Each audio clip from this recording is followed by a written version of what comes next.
That.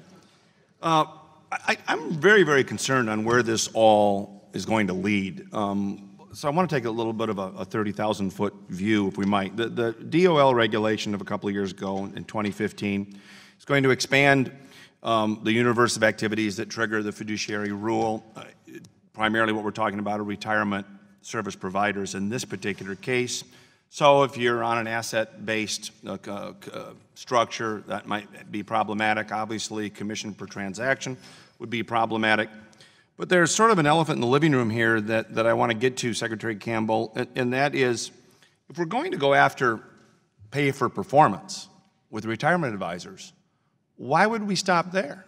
What about the fellow that's selling automobiles?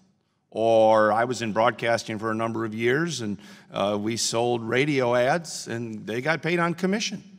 If there's a fundamental conflict of interest when I talk to my retirement advisor on which mutual fund or which particular product is best to buy or how he or she gets paid, why wouldn't there be a conflict of interest in every stream of commerce? Well, actually, I think it's a valid criticism to say that even if you look at the level fee compensation arrangements that DOL is trying to shift everyone to, those still have inherent conflicts. I have an incentive to get as many assets as I can. I might have an incentive to recommend an investment that I think is going to outperform because it builds up the assets on which I get compensated. You can find a conflict in any of these forms of payment. And that's why I think if the issue were how do we make sure people are giving good advice and how do we give advice that's in the best interest, that's one debate.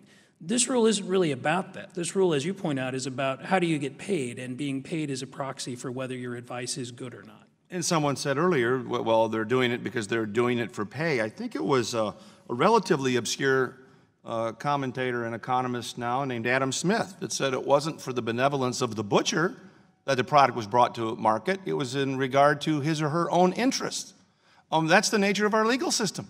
A defense attorney might think their client is guilty, but we believe in the adversarial system, and we provide them a defense. When I go buy a product, the salesperson wants to get the highest price. I, as the consumer, want to get the lowest price.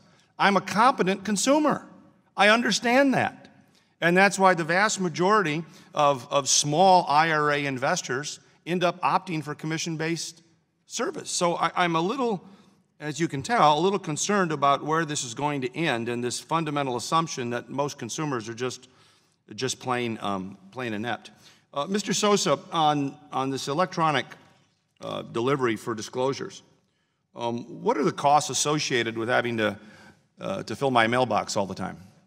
They're significant. And besides the significant part, I'll give you an example. We have almost 100,000 employees in the U.S., so one disclosure mailing, and if it's a booklet, it costs $1. That's $100,000 in postage alone. So significant cost. Now, we pay for it. We don't pay it out of our plan, but a lot of employers do pay for them out of their plan, so it actually diminishes their participants' accounts over time. That's part of the value. For large employers, the real value is the effectiveness of the communications. I'll give you an example. Our hourly plan is really a plan of 400 different retirement plan structures. So when I have to send out my SPD, at times one way to do that is to send out one SPD with 400 different appendices and send out this massive book for employees to figure out which one applies to them. If I can do it electronically, I'll know who you are, I'll know what plan you're in. Not only can I send you the materials that are particular to you, I can also use that as an employee engagement moment, coming back to we do things twice. What sort of, and obviously only bureaucrats can predict the future, yep, but those of us in the market are not omniscient, but what sort of assurances would we have that these savings, which could be what, 200 million, 300 million, some estimates, would be passed on to the beneficiaries by the plan administrator? For the companies that charge them to the plans, it's automatic. It automatically happens there because they're being charged to the plan.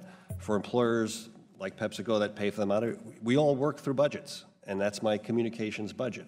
And so now I have my communications budget, and I have lots of communications I really would rather do, or I'd rather do them in a broader context.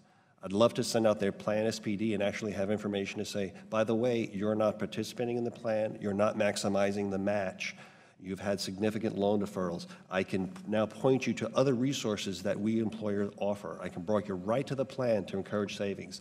Okay. We provide free access to financial education to all our employees. My time is up, but I thank the panel for their patience today, and